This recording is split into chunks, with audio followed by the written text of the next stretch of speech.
Madame et Monsieur, je suis Chiara Beccattini. Je voudrais remercier d'abord Monsieur Dalla Nebbia qui m'a donné cette présentation. Vraiment, je suis très honorée, très émue. Et avant de vous présenter brièvement mon travail de recherche, je voudrais aussi chaleureusement remercier la Fondation Auschwitz, son président Monsieur Goldberg, et l'ensemble de son comité scientifique d'avoir honoré mon travail avec ce prestigieux prix. Je suis très heureuse et honorée d'avoir reçu cette reconnaissance au niveau international qui signifie pour moi la légitimation d'un travail de recherche auquel j'ai dédié beaucoup de temps, d'efforts et surtout d'enthousiasme. Celle-ci est aussi l'occasion de vous en parler brièvement aujourd'hui dans un cadre académique et civil d'un tel prestige.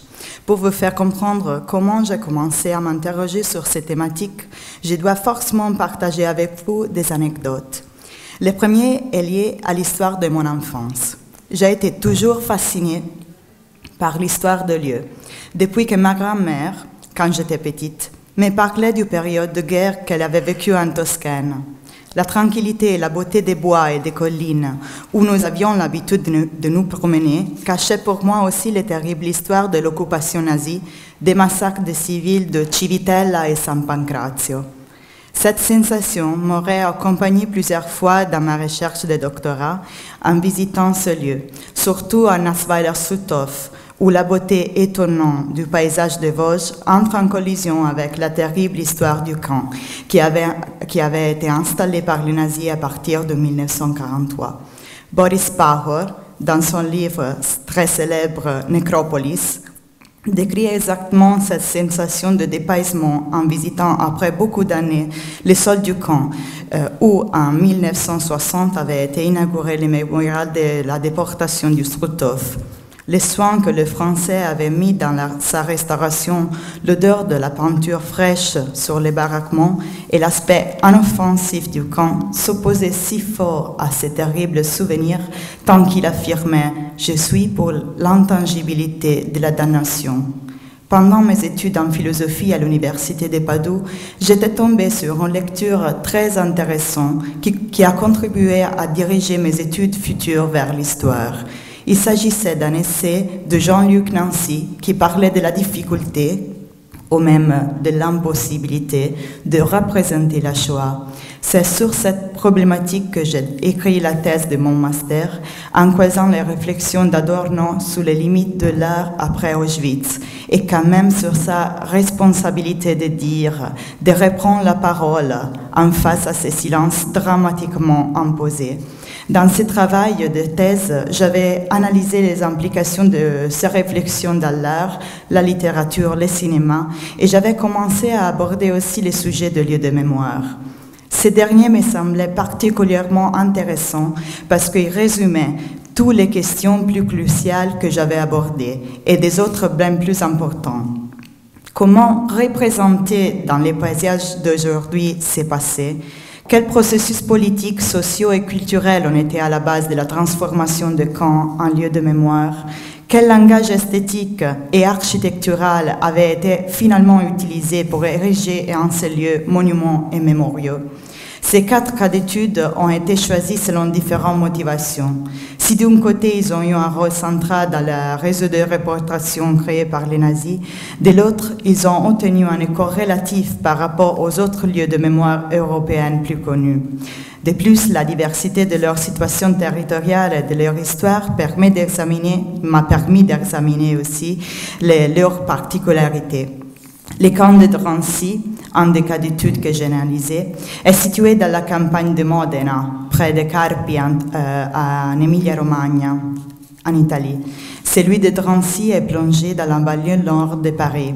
Le Struthof se camoufle dans la forêt vosgienne à 60 km de Strasbourg et la riziera di San Sabba est située dans le quartier Servola de Trieste.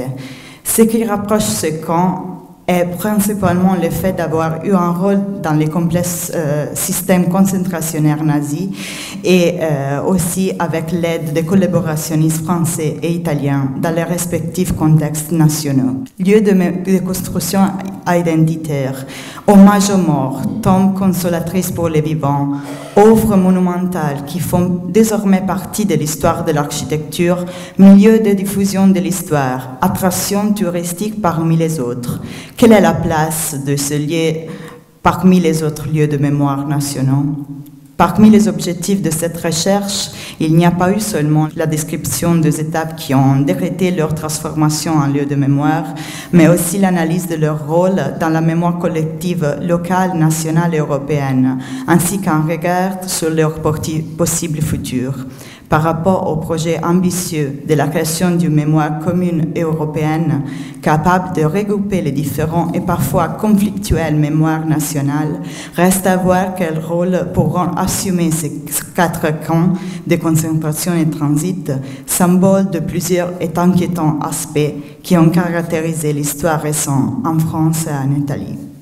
Pour reconstruire les différents destins de ce camp après la guerre, j'ai consulté nombreuses archives en Italie et en France.